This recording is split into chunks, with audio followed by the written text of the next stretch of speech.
रामगढ़ जिला प्रशासन के द्वारा चूटूपालू में हो रही सड़क दुर्घटना को रोकने को लेकर लगातार मैराथन मीटिंग की गई थी और एनएचएआई के अधिकारी के साथ चूटूपालू घाटी का निरीक्षण भी किया गया था।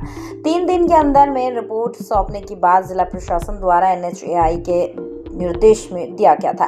एनएचएआई ने जिला प्रशासन को सौंपा है रिपोर्ट। एनएचएआई की टेक्निकल टीम के द्वारा अब धरातल पर बहुत जल्द किया जा रहा है काम। टेक्निकल टीम कर रही है काम। घाटी में चूंकि सुरक्षा मानकों को देखते हुए जिला स्तरीय टास्क फोर्स बनाया गया है, जिसमें एनएचएआई की टीम को रखा गया है। गत दिनों में मेरे द्वारा और एसपी साहब के द्वारा भी वहाँ पे निरीक्षण किया गया। तो मेजरली जो टेक्निकल इश्यूज हैं उस पर सारी बातें एनएचएआई के द्वारा रखी गई।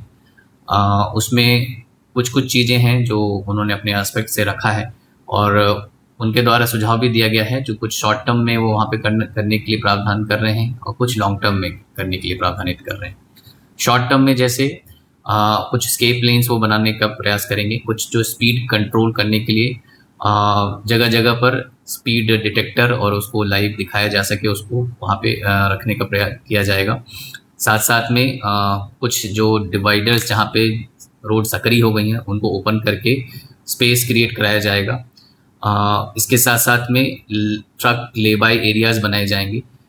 इसमें हम लोग वन विभाग के साथ भी कोऑर्डिनेट कर रहे हैं कि जहाँ जहाँ पे वन जो भूमि पहले से उनके अंडर है, जो वन विभाग के अंतर्गत आती है, तो जिसमें ऑलरेडी एनओसी मिल गया है, उस जगहों पे भी एनएचएआई अपने स्तर से कार्य करेगी।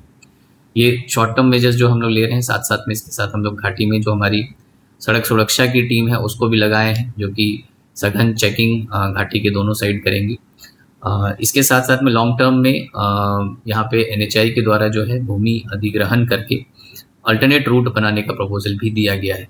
तो वो भूमि अधिग्रहण का प्रपोजल आगे बढ़ चुका है। इसके लिए हम लोगों ने 3A के लिए एनएचएआई को दिया है और उनसे जैसे ही नोटिफिकेशन होगा हम लोग इमीडिएटली ही भूमि अधिग्रहण करके जो लॉन्ग टर्म सोल्यूशन और जो परमानेंट सोल्यूशन है उस पर भी वर्क करेंगे। चूटूपालू घाटी में निरंतर हो रही सड़क दुर्घटनाओं को रोकने और दुर्घटना में जो इम्पैक्ट है या दुर्घटना की से जो घायल व्यक्ति हैं या जो मृतकों की संख्या है उसमें कमी लाने हेतु जिला स्तरीय सड़क सुरक्षा समिति तथा एनएचएआई के पदाधिकारियों के साथ एनएचएआई की टेक्निकल टीम के साथ तब से करीब 1 सप्ताह पूर्व भौतिक रूप से विजिट भी किया गया था और उनको डायरेक्शंस भी दिए गए थे। उन्हीं के अनुपालन में एनएचएआई की टीम के द्वारा उपायुक्त महोदय की अध्यक्षता में आयोजित बैठक में एक विस्तृत कार्य योजना समर्पित की गई है, जिसमें कई प्रकार के शॉर्ट टर्म मेजर्स और लॉन्ग टर्म मेजर्स एनएचएआई के द्वारा उसमें लिए जाने हैं। हाल फिलहाल में सड़क दुर्घटनाओं में कमी लाने हेतु जिला पुलिस के द्वारा भी चूटूपालू घाटी के दोनों ओर सघन वाहन चेकिंग अभियान चलाया जा रहा है और एंटी ड्रंक एंड ड्राइव अभियान भी प्रतिदिन समय और स्थान बदल के उस घाटी के दोनों छोर में चलाया जा रहा है। इसके अतिरिक्त एनएचएआई के द्वारा शॉर्ट टर्म मेजर्स के रूप में जो एक्सीडेंट्स हो रहे हैं उसके इम्पैक्ट को कम करने के लिए अविलंब एस्केप लेन और ट्रक ले बाई बनाने की प्रक्रिया शुरू कर दी गई है। लॉन्ग टर्म में एनएचएआई के द्वारा अलाइनमेंट करेक्शन हेतु अग्रतर कार्रवाई की जाने की बात बताई गई है।